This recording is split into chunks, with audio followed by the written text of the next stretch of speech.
In the vaults of forgotten history, where the dust of war never truly settles, lie documents that were never meant to see the light of day. Stamped with the words "Top Secret," "Eyes Only," and "Destroy after reading," they were filed away in the shadows of government archives, hidden from public record, buried beneath decades of denial and political expediency. These files tell of events that defy official narratives, moments erased from history books, missions disavowed, agreements struck in silence, and lives extinguished without trace. They speak of convoys that vanished from the open sea, entire populations spirited away in the dead of night, signals that whispered across the ether only to be drowned in fire, and treaties signed in the glow of candlelight, with consequences too incendiary to confess. Every page carries the weight of secrecy.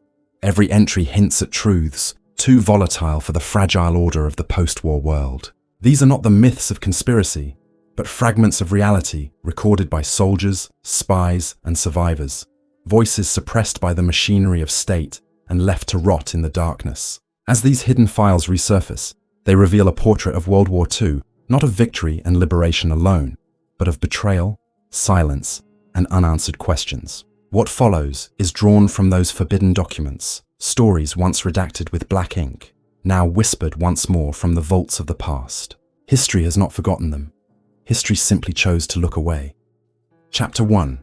The Disappearance of Convoy, PX 301. On the night of February 22, 1943, a cold wind tore across the North Atlantic. The waters between Liverpool and Halifax had already consumed countless vessels, victims of U-boat wolfpacks prowling in the darkness. Yet what happened to Convoy PX 301 remains one of the most baffling and disturbing mysteries of the war. Officially, the convoy was logged as lost due to enemy action, but the records hold no claims from German commanders, no wreckage, and no survivors. It was as if 5 merchant ships and 2 destroyers, carrying precious cargo and nearly 400 souls, had been erased from the face of the earth. To this day, naval historians speak of PX 301 in whispers, for its file in the Admiralty archives is sealed under an unusual classification. Black file, subject to security reservation. The convoy was not routine. According to internal Admiralty memoranda, PX 301 carried radar prototypes meant to alter the balance of the Atlantic War. Churchill himself had pressed for their expedited transfer to Halifax, from where they would be shipped to Washington for evaluation. These were early centimetric radar sets, developed in great secrecy at the Telecommunications Research Establishment in Malvern. They were considered a decisive advantage, capable of detecting surfaced U-boats beyond the range of sight. To protect such technology, PX 301 was assigned 2 destroyers, HMS Havelock and HMS Volunteer. The convoy departed Liverpool under a veil of secrecy, with coded orders distributed only to senior officers, and its manifest omitted from standard shipping logs. The last confirmed sighting of PX 301 came from a Coastal Command Sunderland patrol aircraft flying out of Northern Ireland. The crew reported calm seas, light snow, and a convoy maintaining good formation. 6 hours later, a faint distress signal was picked up by a US Navy listening station in Newfoundland. The transmission was broken, but fragments were preserved in Station Hypo's logbook. Black sun. It burns. No further transmissions followed. The time was marked 02:14 hours, February 24th. The convoy was never heard from again. German naval records provide no answers. Post-war interrogations of Admiral Karl Dönitz and several U-boat captains confirmed no engagement with a convoy matching PX 301's description. U-boat war diaries, meticulous in detail, list patrols in nearby sectors, but none report a mass sinking. If the convoy had been destroyed by submarine action, survivors, wreckage, or intercepted transmissions would have been inevitable. Yet all search efforts dispatched in March 1943, comprising RAF patrols, Canadian corvettes, and merchant rescue tugs, found nothing. The Atlantic gave no bodies, no debris, not even oil slicks. It was a vanishing without precedent. Speculation within British intelligence soon grew.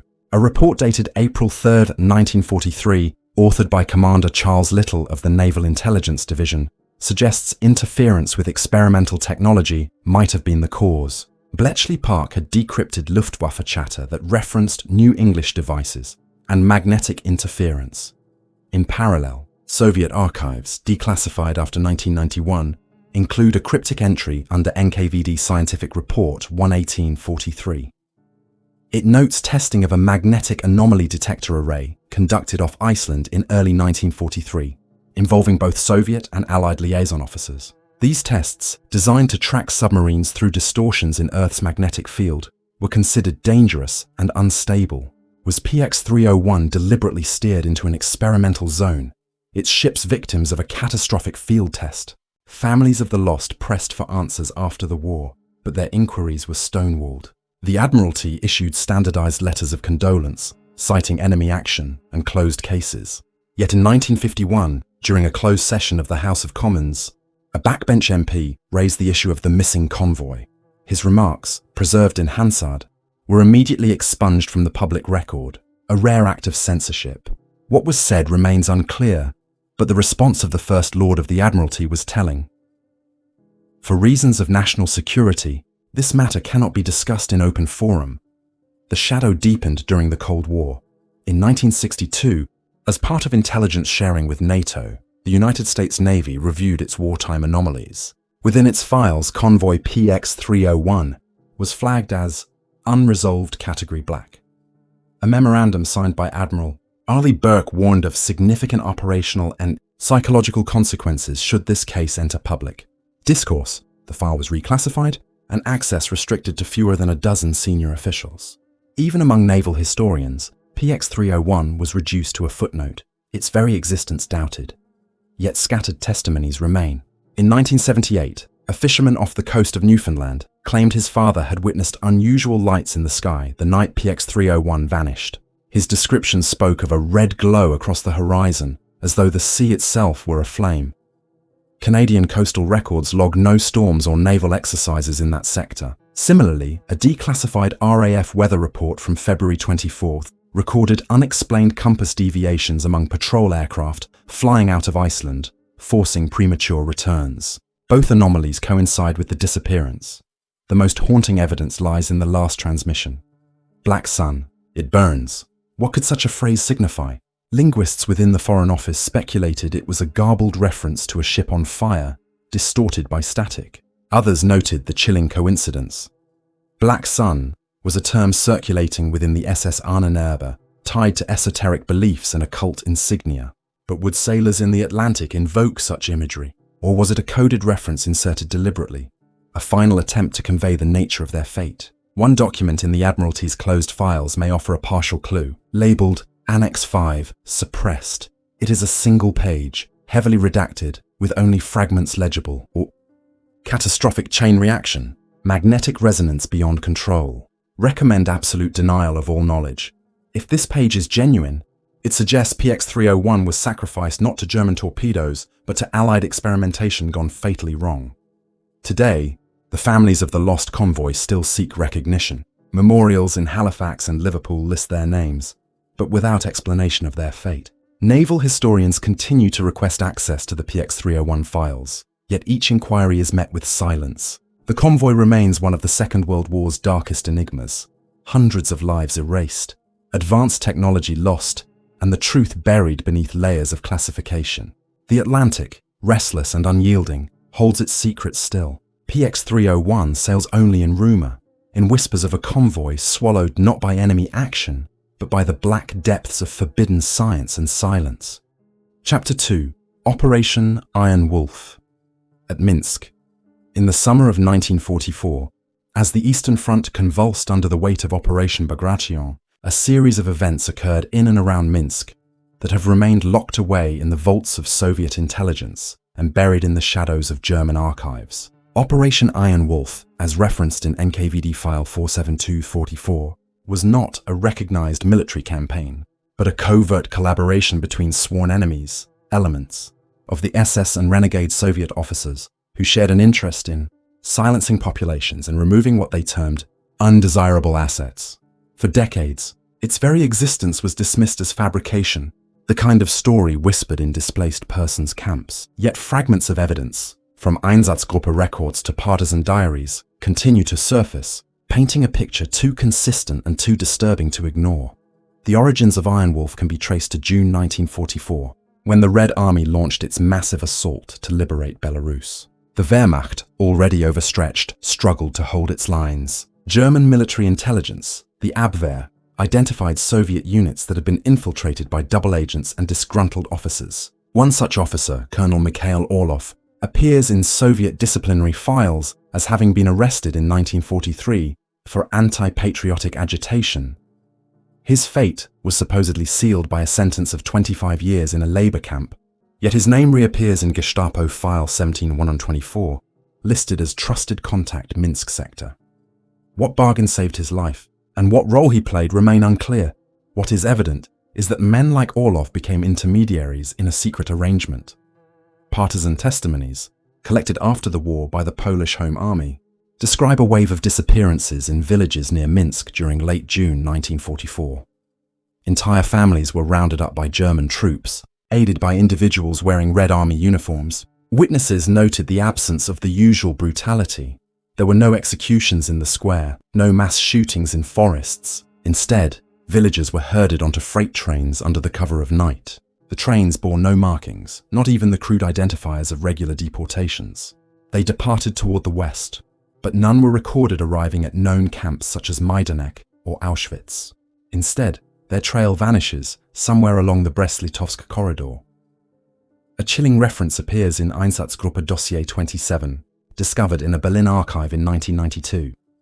It refers to biological material transfer, Minsk sector. The term has baffled historians. Some argue it was a euphemism for deportations. Others, citing parallel documents, suggest it was linked to human experimentation. During the war, both Nazi and Soviet authorities used similar dehumanizing language to obscure their crimes. Yet the choice of words, transfer rather than elimination, implies that the deportees were not destined for immediate death. Their true destination remains unknown. Within the NKVD archives, another clue emerges. A suppressed memorandum, stamped for Comrade Beria's eyes only, dated July 2, 1944, warns of unauthorized evacuations and disappearance of strategic labor units from Belarus. The memorandum accuses unidentified traitor elements of colluding with German forces. Yet rather than escalating the investigation, the file ends abruptly. In typical Stalinist fashion, the implicated officers were purged, their names erased from records. To admit that Soviet soldiers had collaborated with the enemy in such a fashion would have been intolerable to the regime. Silence, once again, became the policy. Western intelligence first heard whispers of Iron Wolf in 1946. During an interrogation in Nuremberg, a former SS officer named Otto Brunner spoke cryptically of the Minsk deal. When pressed, he claimed that the Russians gave us what we wanted, and in return, they asked only for silence. The tribunal dismissed the comment as an attempt to sow discord among the Allies.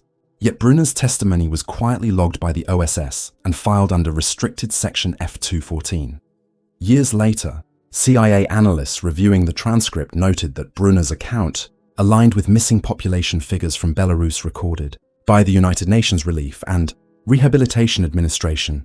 The numbers are staggering. Post-war censuses of Belarus show discrepancies amounting to nearly 40,000 people unaccounted for between June and July 1944.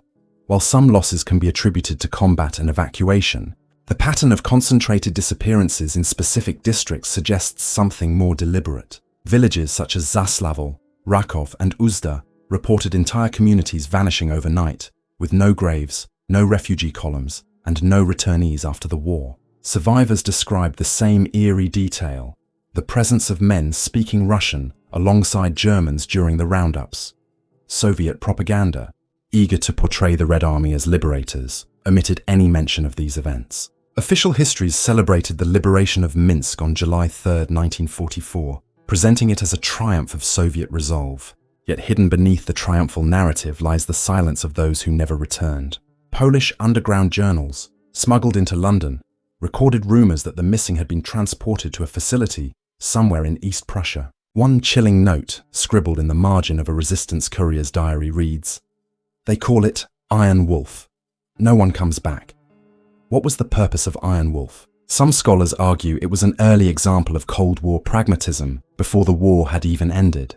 With German defeat looming, elements within the SS may have sought to trade human subjects or political concessions with Soviet intermediaries, hoping to secure safe passage or intelligence advantages. Others suggest a more sinister motive, that both sides cooperated in removing populations considered unreliable, whether for ethnic, political, or strategic reasons. Belarusians suspected of supporting partisans, Poles aligned with the underground, and Jews who had evaded earlier deportations, all would have been targets.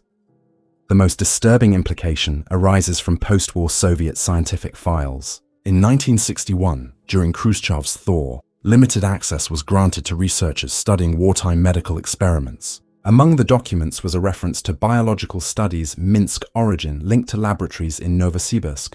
The wording is vague, but combined with German references to biological material transfer, it suggests that deportees may have been used as unwilling participants in experiments, perhaps even exchanged between regimes. If true, Iron Wolf represents not just collaboration, but a shared crime, one neither side wished to expose. To this day, the operation remains largely unknown outside specialized circles. The Belarusian KGB has never opened its archives on the subject, citing state security.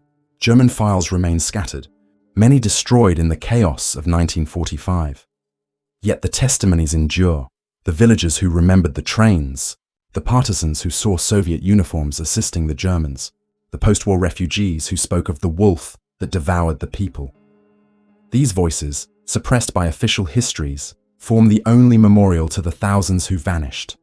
Operation Iron Wolf is a wound left deliberately unhealed. It reveals the darkest reality of total war, that even bitter enemies could find common ground when it served their own ruthless agendas. For the victims, there was no ideology, no flag, no side of history that claimed them. There was only silence, trains disappearing into the night, and files locked away under Stalin's seal. The truth remains hidden in archives marked never to be released, leaving only the shadows of Minsk and the unanswered question: what became of those taken in the name of Iron Wolf? Chapter 3. The Dresden Black Radio Signals. In February 1945, as the war in Europe staggered toward its violent conclusion, the city of Dresden awaited its fate. Known for its Baroque architecture, museums, and cultural heritage, Dresden had until then been spared the massive destruction that had consumed Hamburg, Cologne, and countless other German cities. But on the night of February 13th, the Royal Air Force and United States Army Air Forces unleashed one of the most devastating bombardments of the war. Tens of thousands died in firestorms that reduced the city to ash. Official history records this as strategic retaliation, aimed at crippling German logistics and morale. Yet buried deep within the archives of British intelligence lies a chilling anomaly. A series of mysterious broadcasts intercepted in the days leading up to the attack. Known within MI6 as the Black Signals, they remain one of the most enigmatic and disturbing footnotes of the Second World War.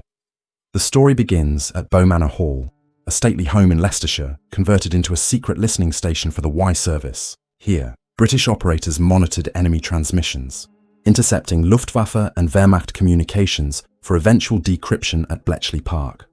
On February 11, 1945, operators monitoring frequencies in the high shortwave band detected something unusual. The transmission originated from the vicinity of Dresden, but it did not conform to any known German cipher or frequency. Instead, the message used a code pattern strikingly similar to modified Enigma traffic associated with Soviet field units. For hours, bursts of signal repeated, each lasting only seconds, before abruptly ceasing. Operators logged the anomaly under the designation Black Signals, Dresden Sector. At first, the signals were dismissed as atmospheric interference or possibly German deception. Yet on February 12th, another intercept was recorded, again from Dresden. This time, the signal was stronger and carried fragments of recognizable Soviet ciphertext. The WWII service forwarded the intercept to Bletchley Park, where cryptanalysts struggled to decode it. Some fragments matched Soviet communication manuals captured on the Eastern Front. The implication was extraordinary. Soviet agents, or a covert Soviet radio unit, were transmitting from inside Dresden, still a German stronghold. But why, and to whom? RAF Bomber Command was preparing for a massive raid on Dresden, scheduled for the night of February 13th. Pathfinder squadrons were briefed, incendiary payloads loaded, and routes plotted. Yet in the files of 83 Squadron, the elite Pathfinder unit, a curious annotation appears. Flares sighted, grid reference unlisted, anti-aircraft positions inactive, proceeding. This note, scribbled in the margin of a sortie report, matches the time and place where black signals had been detected. Was someone on the ground guiding the bombers, marking the targets, or signaling safe corridors? When the raid commenced, Dresden was engulfed in flames of unprecedented magnitude. Pathfinders reported eerie precision, with fire markers falling exactly where subsequent waves delivered high-explosive bombs. Oddly, several sectors of the city that contained flak batteries were left unguarded, their crews absent or strangely inactive. Post-strike analyses filed by Bomber Command noted unusual compliance of defensive positions, a phrase rarely seen in operational summaries. The coincidence with the black signals was undeniable. The mystery deepened after the war. In 1951, during a CIA-led interrogation in occupied Berlin, a former Soviet radio officer named Sergei Antonov was questioned about wartime operations. He spoke reluctantly of Dresden frequencies and something he called the sacrifice corridor. According to Antonov, a covert NKVD unit had infiltrated Dresden under the guise of German workers in 1944. Their mission was to establish clandestine radio contact and coordinate intelligence transmissions ahead of the Soviet advance. But as the front shifted, Antonov claimed, their orders changed. They were to remain in Dresden, transmitting signals up until the bombing. When pressed on why they transmitted to British frequencies, Antonov allegedly said, "We sent what they needed, and we paid the price." The CIA file, marked redacted in multiple places, was sealed and never publicly acknowledged. What was the true purpose of these transmissions? Some historians argue that the Soviets deliberately directed the Allies to destroy Dresden, not merely for military reasons, but to erase evidence of Soviet agents operating deep within German territory. Others suggest that the NKVD unit was itself sacrificed, their signals serving as a lure to ensure Dresden's annihilation. This theory finds support in MI6's internal report from 1946, which notes, "The Dresden operation may have been exploited by both Soviet and Allied interests for objectives not disclosed to air crews or general command." In other words, the destruction of Dresden may have been not only strategic bombing, but also a covert intelligence purge. The voices of Dresden's survivors add another layer of unease. Several accounts describe strange flares visible before the bombers arrived, flares unlike those typically used by the RAF. One survivor, a firefighter named Ernst Müller, later recalled, "We saw red lights in the sky, almost like signals, and then the fire came down." Others reported that certain neighborhoods were spared almost inexplicably, while others burned beyond recognition. These irregularities correspond with known Soviet safe houses in Dresden, locations that were obliterated during the bombing. In 1989, after the fall of the Berlin Wall, fragments of Soviet archives were briefly opened. Among them was NKVD file 262-45, which references the Dresden unit, terminated. No further explanation was provided. Western researchers who saw the file before it was resealed noted that the phrase terminated appeared in the context of both mission closure and the loss of personnel. Whether the unit was deliberately sacrificed or destroyed alongside the city remains unknown. To this day, Russian intelligence denies any involvement.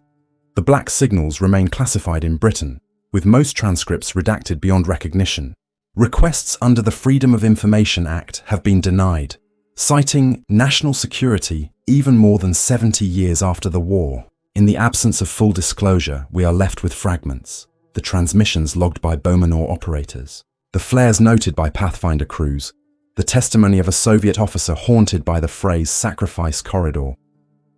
Together, they suggest a hidden layer beneath one of the most infamous bombings of the war, a layer where intelligence games intersected with civilian tragedy.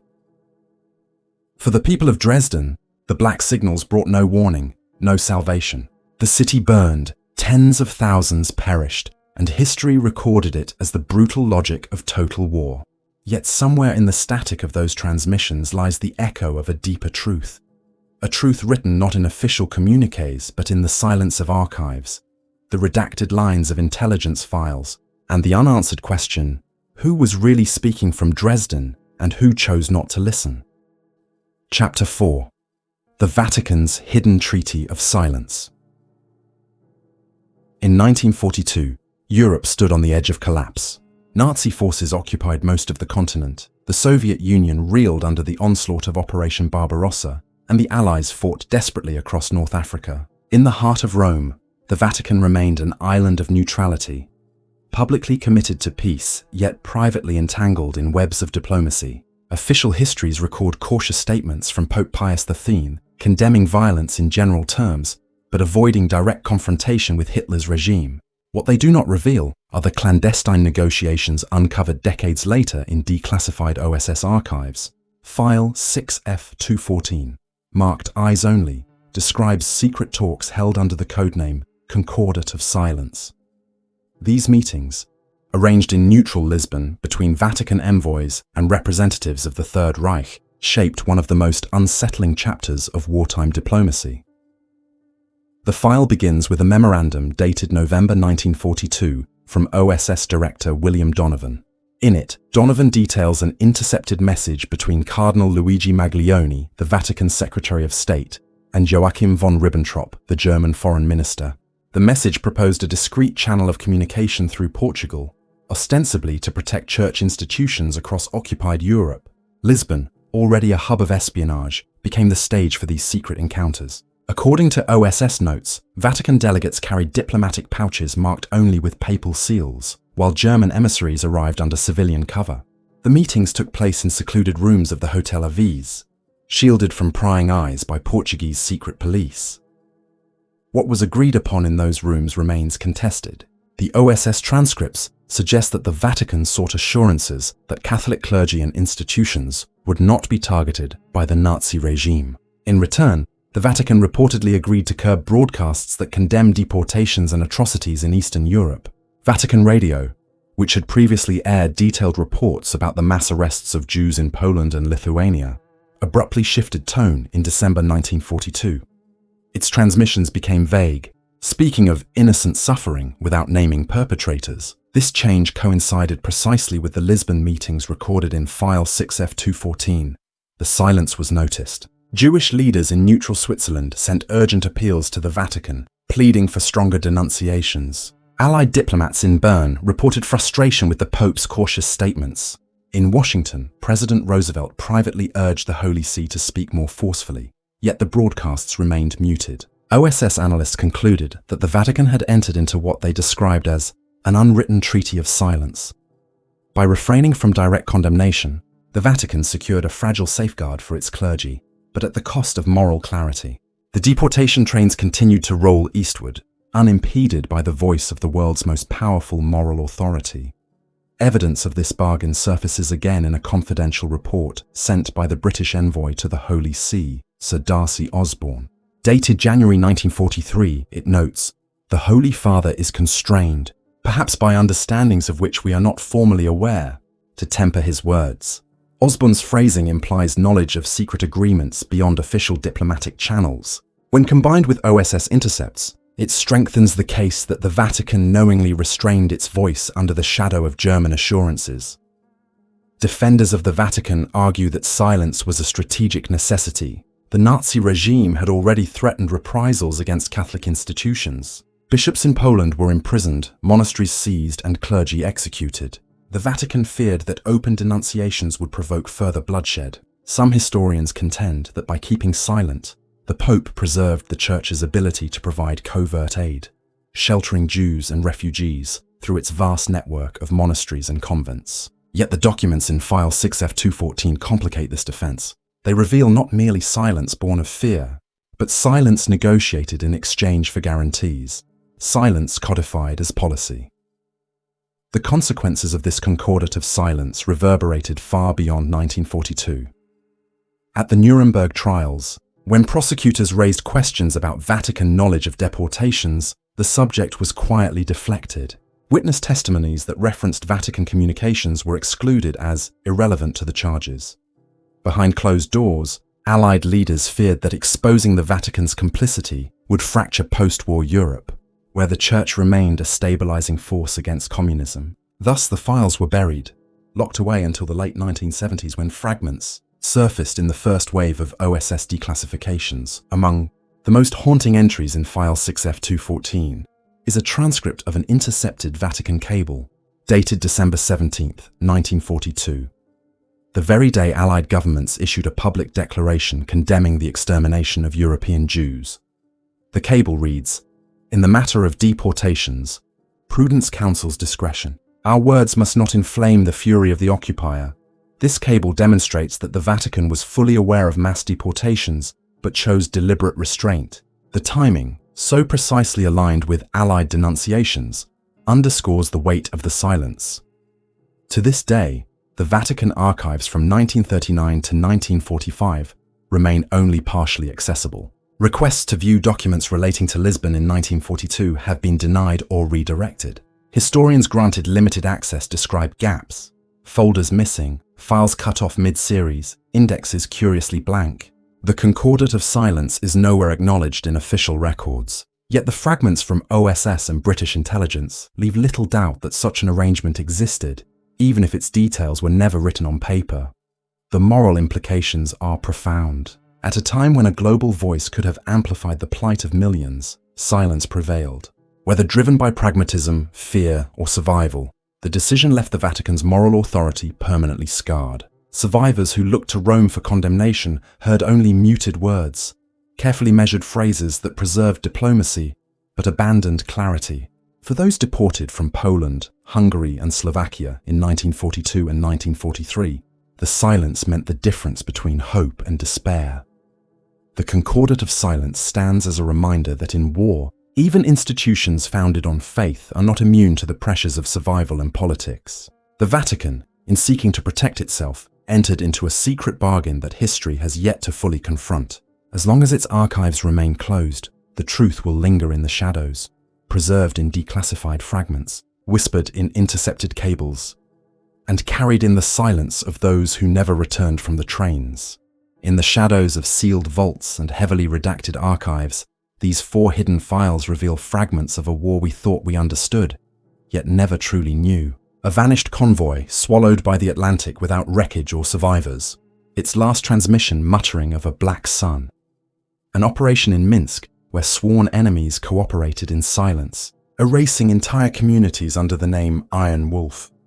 Signals from Dresden that should not have existed, voices carried across the ether before being buried beneath fire and rubble, and the Vatican, bound by a Concordat of Silence, choosing caution over condemnation while trains rolled eastward without pause. Each of these stories bears the mark of deliberate omission, the weight of truths considered too dangerous to admit. They force us to confront the uncomfortable reality that victory narratives were built not only on courage and sacrifice, but also on secrecy, betrayal, and silence. The missing files and the missing voices leave us with questions that cannot easily be answered. Did governments bury them to protect national security, or to shield institutions from disgrace? Were these fragments anomalies, or part of a broader pattern we still cannot fully see? As long as the archives remain locked, the truth will flicker like the black signals, heard, recorded, but never explained. What lies behind those doors may yet surface, and when it does, the history of the Second World War may need to be rewritten, not in triumph, but in shadows.